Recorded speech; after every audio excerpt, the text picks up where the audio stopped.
and welcome to Game Buzz episode 9. Now, after we published our and uploaded and did all the fancy frippery for getting the post ready last week, news came in quite literally as the post went up. Yeah, I had chance to actually look through, because we recorded it at the lunchtime. I actually had a chance to look through that legal document, and it was incredibly boring. But there were some very, very interesting things buried in there. The most interesting of which is actually why Silicon Knights were forced to destroy all copies of the games they made using the Unreal Engine.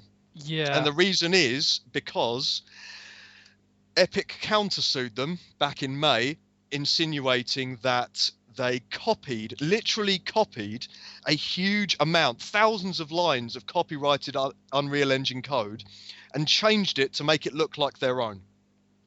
And they did so in such a hilariously transparent way that they even left in little junk tags that the Epic Games coders had left in there for their own personal use, and hadn't even corrected the spelling mistakes therein. Yeah. And the judge, as you'd expect, came down on them like a ton of bricks. Gave Epic Games an extra $4.5 million in damages and legal fees. And that was why, because they'd built it on code they'd effectively stolen. Silicon Knights had to then destroy all Unreal Engine games and source code that they possess. And you know what?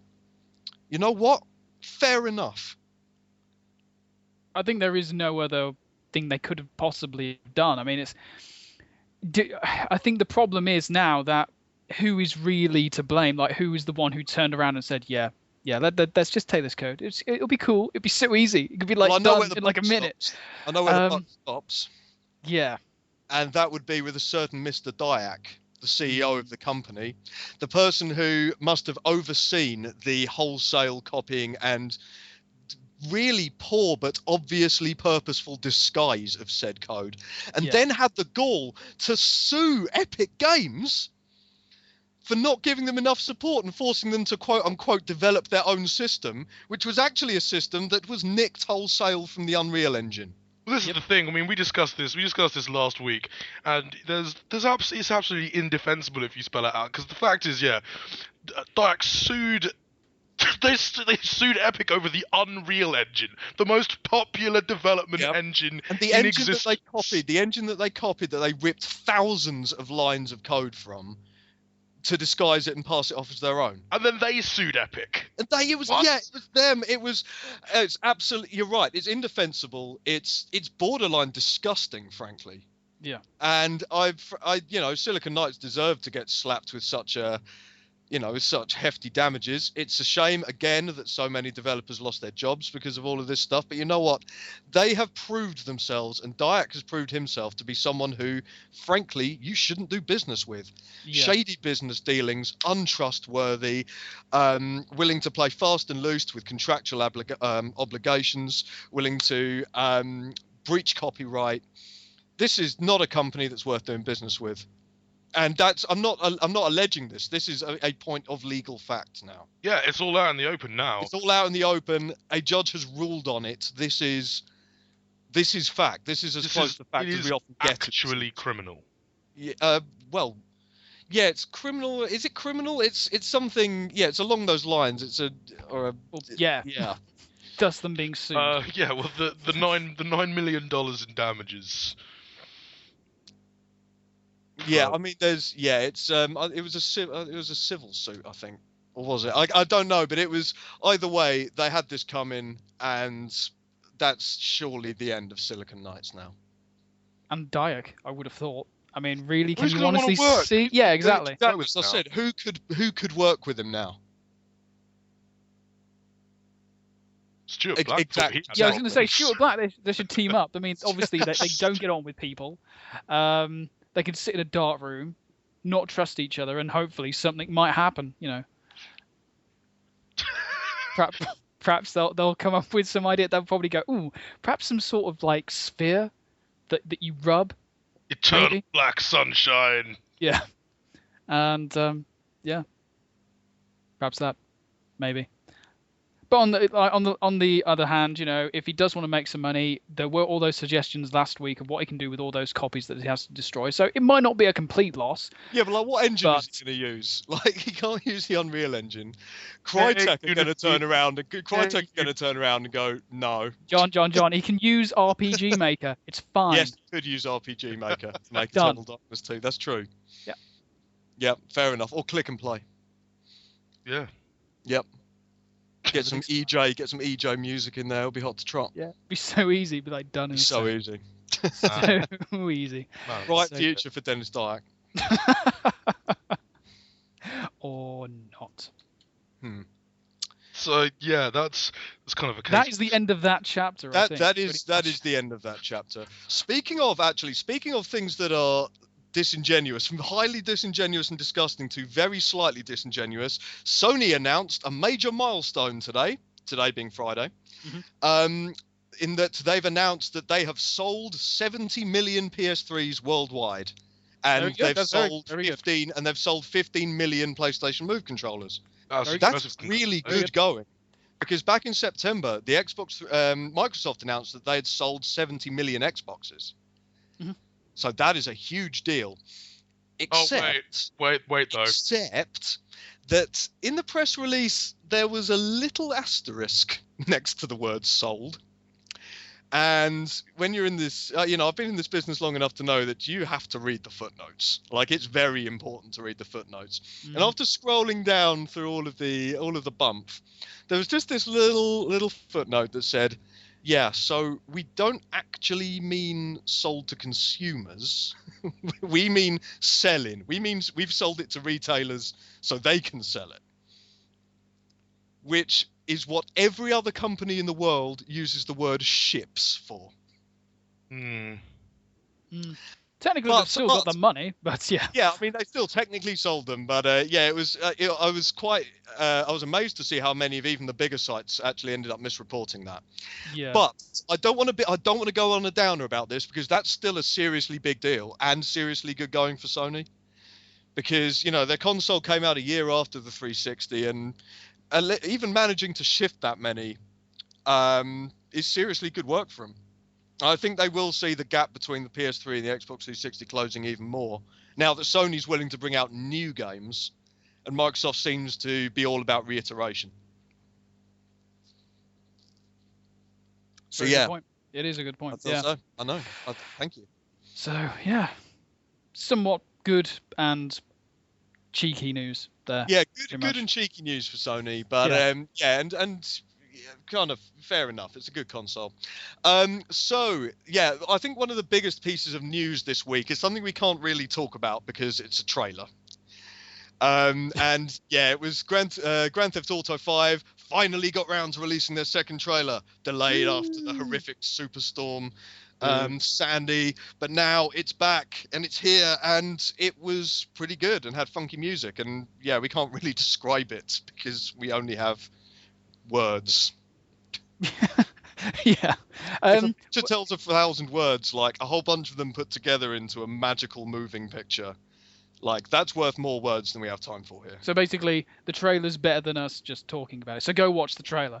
But if you want a reaction from us, I suppose we could do that. It looked very nice. It You looked, can find a smattering of applause. yeah. It was very nice. We got to see the characters in action. That was cool. The three characters, the suave, kind of almost sophisticated guy who's the mastermind of the heist. We saw the crazy drug dealing redneck. Yep. The sort of the hustler, and we saw some of the outrageous heists that we're going to be able to pull and set up and deal with the fallout of, and that's endlessly exciting. Because let's face it, we want to be doing awesome heists in Gran Turismo game. Gran Turismo. Yeah, that's what we want. That's the danger of doing these things on a Friday afternoon. Sorry. Yeah, it is looking really, really good, and they haven't really gone into any detail about the sort of heists that we will be doing, also like the variation, and they haven't spoken about what the multiplayer aspects of it are. But I'm hoping they're going to be combining the two into some form of co-op, as we discussed last week, because that will be awesome. More buggy racing, please. That too. That'd be great. Speaking of co-op, which is a nice awkward segue onto another cooperative game. Go on. Borderlands 2, after lots of rumours that were obviously correct at the time, the next piece of DLC the next piece of season pack DLC has been announced in the form of Mr. Torg's Campaign of Carnage. Ah, yes. Yeah! They're going to be everywhere. Everywhere. There are living things on Pandora that still haven't exploded. That's bullshit. That's bullshit. It is bullshit. So yeah, it's yeah. yeah. There will be a Truckosaurus. Yes, they will. Yeah, it looks like there's going to be a fair few traditional fetch and kill quests, but also interspersed with big, almost horde-style arenas. A bit like Mad Moxie's Underdome, but hopefully nowhere near as shit. Like several of orders of magnitude less shit would be good. And I think it will be. But I mean, Captain Scarlet was brilliant. So yeah, that's the thing. If that is anything to go by, I think this is going to be really, really good. So it's making the season pack seem like a very worthwhile purchase for the extra 20 quid that you're basically spending, or less if you manage to get it in some form of deal. It's looking really good. Mm. And the other thing as well is at least we all have different likes and dislikes when it comes to the Borderlands 2 gun manufacturers, but we can all agree that Torg are awesome, can't we? I think we can. I think Yeah. it's got that explosive awesomeness that, you know, is just it's just so great when you're blowing things up and you've got an assault rifle and rockets are firing out of it, and it's just Yeah, for sure. And we can all agree that it's just Torg are vastly superior to Jacobs, freaking cowboys. Well, I wouldn't go that far. Oh, here we go again. You might have to use more than one rocket to blow up. You know, you just need one shot from the Jacobs. Bam, done. It's the Sillet Bang. I only need one shot. Bang, and the foes are gone. Exactly. I only need one shot from my Torg pistol, and it fires two at once. That's fine. You keep your pretentious hippie hardware to yourself. It's fine. That's my Torg, dude. But yeah, Malawan. Just... This is what it always goes into. I think we should move on before me and John end up into another serious debate on the pros and cons of each manufacturer. By Malawan. One other thing, another thing from this week that I want to touch on. Are you innocent kids ready for some innocent fun? Yes, Matt. Well, it's time to play Spin the Bottle. Yeah. Except wondering- instead of spinning a bottle, and making out with a bunch of people you fancy, and getting really hammered, you apparently don't do any of that. Well, it's a party game, isn't it? It's from some of the guys who made Brutally Unfair Tactics Totally Okay Now for XBlig and PC a while back. And it's basically a really fun selection of randomized mini games designed to get people mobile and to get them doing really weird things to each other that take them out of their comfort zone. Well, Button was that. We don't know whether Spin the that. Bottle will be that. It will probably be that. I think they have passed form, not to put it mildly, because the developers also made another game that sort of has potentially fairly similar undertones. Yeah, I mean they did make Darkroom Sex Game. The thing is, like, I just didn't understand the Spin the Bottle trailer. It looks like someone from the development team of Nobby Nobby Boy just had a field day. Well, it looks like a bunch of frolicking penises, mate. Frolicking. That says more about my subconscious. Colourful phalluses romping like around. Like diagram, and I'm just looking at it going, yeah, penises. But like, some of the penises have like hair. Some of them have little hats. One has an afro, which is deeply disturbing. So the gang's all there, basically. The penis bump. They're all there. Yeah. It did allow me to put in a peep show video, so actually... I wish you hadn't, because I had to watch that, and that's just one of the most harrowing... I mean, there's always... Peep show is just full of harrowing scenes, but that's just... I've forgotten how bad that bit was. Oh, I fucking love peep show. It's amazing. No. I have to hide behind a cushion every time I watch it, though. Just for the cringe. Oh, yeah, cringing. we were doing a bit of cringing this week when Nintendo released some very interesting information. Yes. Yeah. Or should I say flash memory capacity for the Wii U. Oh man. Because you know the basic edition has an 8 gig hard flash memory built in. Yes, I know. Yeah, 5 gigs of it gets taken up with system data, giving you 3 gig. But surely you might be able to get a game on there. I mean, at least one. No, you can't even get. I mean, the Wii U discs hold a maximum capacity of 25 gig. None of the launch titles are going to use anywhere near that amount. But you still can't even fit Nintendo Land on it. You might be able to fit one of the mini games. Yeah, Like you might. half I mean, of them. If you Microsoft take the might- asynchronous multiplayer out and just have one player running around Animal Crossing's mini forest, like you could probably have that in there, like one map. That just a game designed to The loneliest further, experience. to make the gamepad player feel even lonelier, because he'll be running around as the ghost or the guards in Animal Crossing. There'll be no one there. So it's so exactly like playing the games themselves in many respects. It just sort of hammers home the supreme pointlessness of that basic edition, though. It really does. To be honest, I mean, it's designed for a very casual audience who aren't likely to be downloading loads of games, who are more likely to pop out to the shops and get something rather than download it from the marketplace. But on the other hand, Nintendo really need to be pushing their online and digital distribution. So, Well, that's the To problem. be fair, Yeah, I mean, when you look at that sort of edge, casual consumers are going to come in, buy it, and then like a few months down the line, they might go, oh, additional content's come out for the games that I bought. I'll download all of those. It will fill up, and they're like, oh, well, why is it filled up? I thought it was 8 gig, and then they'll learn about the whole thing. And it's up to Nintendo to educate people about that as well, because the Nintendo console is usually a gateway console into gaming in many ways. Yeah, which is why I think they did push that them. video in the first place, just to show it off with tiny little beads going into a It jar. showed up little tiny, very small capacity things. Yeah. Like a couple of beads into a thing and going, that's all you can fit in there.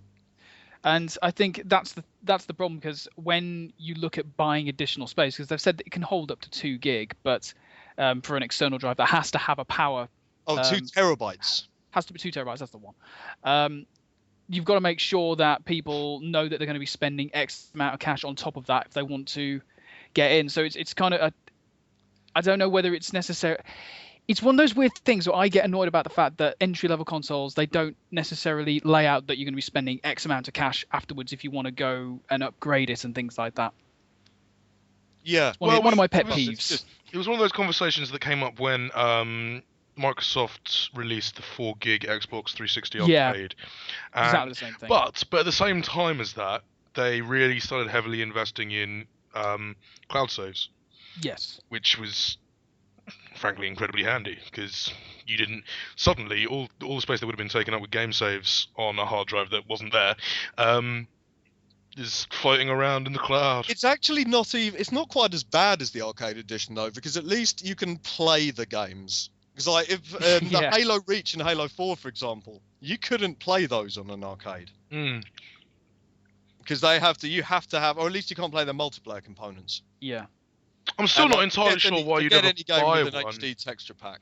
Mm. Yeah, I'm not sure why you'd buy a basic edition.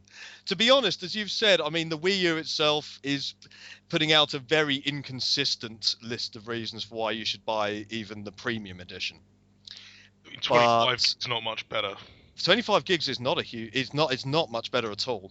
Well, it is obviously several times. Well, obviously it's several times better, but Yeah. it's still not great, because as we've said, a Wii U disc can hold 25 gig. So when the bigger games start coming out, like HD Zeldas and stuff that require a huge amount of data, our hard drives are going to start filling up very quickly.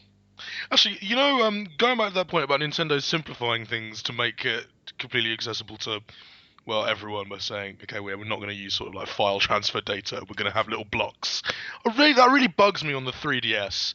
Like instead of saying, right, you got an 8 gig card in there, they go, right, you have 10,456 blocks available. What? Yeah, you see, What? it's really easy for me though, because Pokédex 3D Pro fills up all of it, so you always have 0 blocks. So it's There's very nothing easy to for worry me, about. I can never install anything ever again. Seriously, that piece of that poxy, crappy little pointless thing takes up more space than almost 2 Mario games. Ugh. But it And has it a costs web £15. browser. You It's could good just value go in to terms. all the It's PDF. great value in terms of megabytes per pound, I guess, but or blocks, memory blocks per pound sterling. Oh man. Yeah. So yeah, slightly bad news for Nintendo there. On the other hand, you can take in-game screenshots, which is pretty cool. That's pretty cool. Yeah, it is, That yeah. is pretty cool. I mean, I don't know if there'll ever be any way to get it onto the PC, but if you could save it to an external hard drive, perhaps you could save it to, say, a USB memory stick, and perhaps there'd be some way of getting, making our reviews a bit more interesting. Yeah. Well, they have talked about making community a bigger aspect of the Wii U experience, so there should be some way of getting them Really have online, or at least onto the Wii U community side of things. So let's hope. Yeah. But it's out this obviously it's out this weekend in the States, and early reviews are suggesting that Early reviews it's are all right. Yeah. Fairly Reviews are fairly good. positive. We will bring you our in-depth, and by which I mean I will bring you my in-depth review of the Wii U. But hopefully you guys will be able to come down and check it out, because frankly, playing Nintendo Land by myself, I'm not just talking to you two. I'm talking to anyone listening. Like, please come down. Be the gamepad player as well, because that way I can have fun. I just got this image of you having like a Wiimote in each hand, in each hand and each foot, and you operating the gamepad with your face. Basically, No just try fun to see if you gamepad guy. Yeah. Can you operate it with your tears, perhaps? maybe. The tears of loneliness. Yeah, perhaps. Maybe. If you'll be crying heavy, it's resistive, so you'll have to cry heavily enough. For it to be, I think that'll be doable. I think. Yeah. So I mean, otherwise, the news has sort of been in fits and spurts. Really, lots of trailers. Mass Effect will be powered. The next Mass Effect will be powered by Frostbite 2. Yep. Because every game that EA now That's makes is shiny. powered by Frostbite 2. They've got a great engine. Why the hell wouldn't they use it? There's more Modern Warfare 4 rumorage about a possible soap flashback. Okay. Maybe. Okay. So that's yeah. But- Like, this does. I really like after. Well, actually, you guys would probably be better placed to say this than me. But after all of the positivity that surrounded the new features in Blops 2, I don't really want to go back to Modern Warfare. No, I don't care. They've finished that story. Seriously, now let's have a completely new story. Let's Tudor Warfare. Yes. Let's get our own church. Do the War of the Roses. Oh, that'd be amazing. I mean, there is already a game that does There's that. already a game that but- does that called War of the Roses, which is really good. It is really good. Uh, It's really good. or better yet, Activision. Let's nick an idea from, well, not nick, because obviously you'll end up paying damages, Silicon Knights. What but was Steel Frostbite 2? Be inspired by the best parts of Assassin's Creed 3, the naval missions, and create a game called, let's just pluck something out the air, called Privateer or Sid Meier's Pirates! ! I thought you were suggesting that they copy thousands of lines of Frostbite 2 code and make a new engine. Still happen. 'Cause that's how you do business. To update that, but yeah. Yeah. So, Oh yeah, and I guess a lot of people are going to be looking at Time Magazine over this weekend, because they've got round to naming their top 100 games of all time, I have indeed. which is kind of a big deal, because Time Magazine are a big deal. More people have heard of them than had heard of us, arguably, but also the list's pretty good. Like, Yeah, there on the are a whole. few omissions on there. There are a few omissions on there, and we're getting a few shout-outs. Like, Late would like some Julian Gollop developed games like XCOM on there.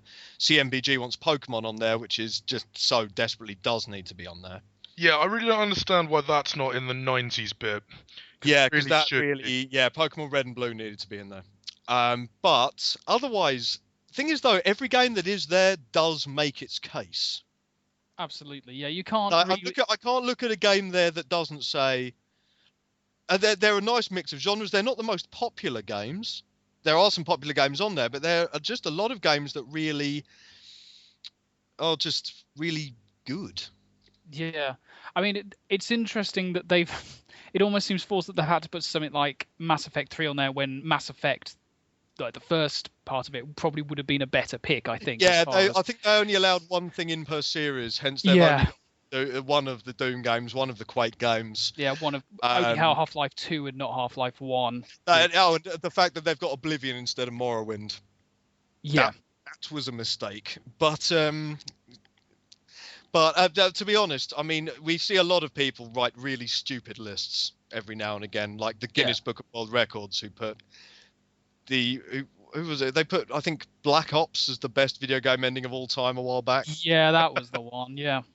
So people write. It's nice to see a very mainstream magazine doing a bit of research and putting games like Chrono Trigger and Akami, Grim Fandango, Thief the Dark Project, and even older stuff like Joust and King's Quest and Mule.